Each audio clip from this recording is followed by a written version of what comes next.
привет! У нас финальный день Intel Extreme Masters и интервью с одним из организаторов турнира, организатором ESL Кармаком. Привет, Михаил. Привет. Выглядишь очень уставшим, что сильно устал. Как в целом проходит турнир и пару слов? Я думаю, только хорошие вещи можно говорить. Проблем больших не было. Очень много людей смотрело турнир. Очень много фанатов. Все команды довольны. Перед финалами, значит, довольны. Потом одна команда только довольна. Ну так вообще, все говорят, хороший турнир, все довольны. По Counter-Strike команды мне сказали, что это происходит вообще очень отлично. Никаких проблем, лучше, чем в прошлом году. И думаю, можно было в первый день уже сказать, что это было лучше, чем в прошлом году. А ожидали, что так будет так много народу? То есть можете сравнивать, что посетили турнир намного больше людей?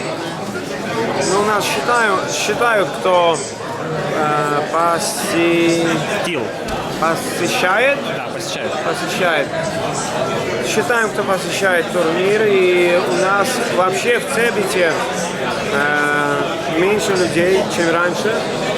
Но у нас закрыли Intel Extreme Masters Hall в прошлом году и не впускали уже людей. Я думаю, ты видел. Они в 3 часа не впускали в прошлом году. Сегодня не впускали уже в 1 час.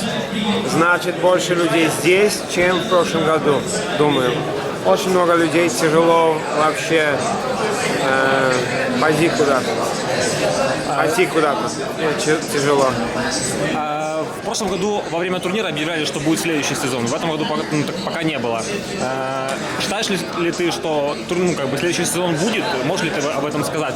Или хотя бы есть какие-то наметки? Будет следующий сезон. А ты можешь сказать о дисциплинах?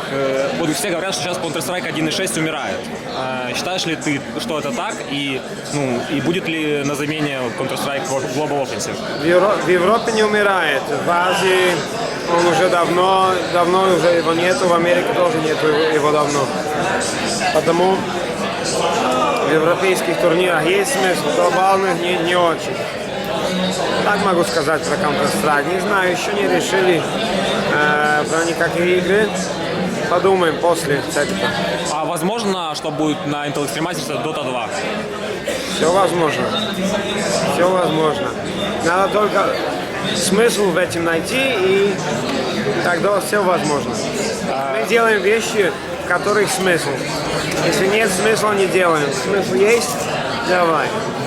Что ты скажешь о результатах в дисциплине Counter-Strike? Выиграли поляки, которые попали на турнир практически чудом. То есть выиграли не заслуженно, а вот насчет попали на турнир. Считаешь ли ты, что по-справедливому это было? Ну, у нас все по-справедливому всегда. Они не поехали на никакой турнир там в Америке. У них не было в рейтинге, да. Да, у них не было, я думаю, команды, спонсоров не было вовремя. Не попали в Киев тоже. Там они были 10-е, думаю, в отборочных. Ну, счастье их в этом, что игроки, значит, команды с Азии, из Америки не приехали. И настолько их вылетело с ранкинга, что у нас не хватало команд. Надо было нам взять следующую команду, которая была в отборочных на Киев. Были 3 команды, которые на этом самом месте были, в этих отборочных. Это была ESC и кто-то еще. ESC, Annex и кто-то еще.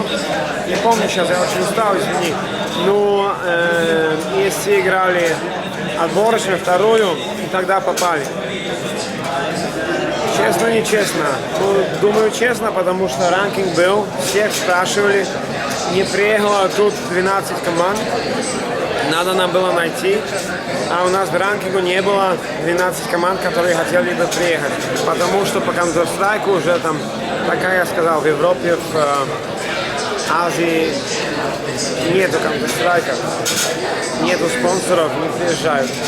Ну а касательно результатов, доволен ты? Ну, естественно, доволен, твои земляки выиграли, но думал ли ты, что это будет вот так вот, две карты, достаточно... Я волновался очень нервничал.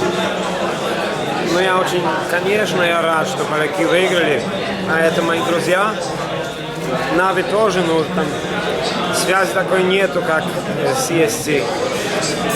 Это, я думаю, люди видели, когда я им медали давал. Можно было там заметить. Очень довольный. МС, я тоже немножко там дружу с МС. Там, он немного на английском общается, потому не можем быть большими друзьями, но дружим. Мы сейчас увидим в League of Legends. У меня очень хорошие отношения с Team Dignitas. Хорошо, Михаил, спасибо тебе за интервью. Может быть, какие-то слова напоследок хочешь кому-то сказать спасибо? Нет? Спасибо. Спасибо тебе за интервью, удачи.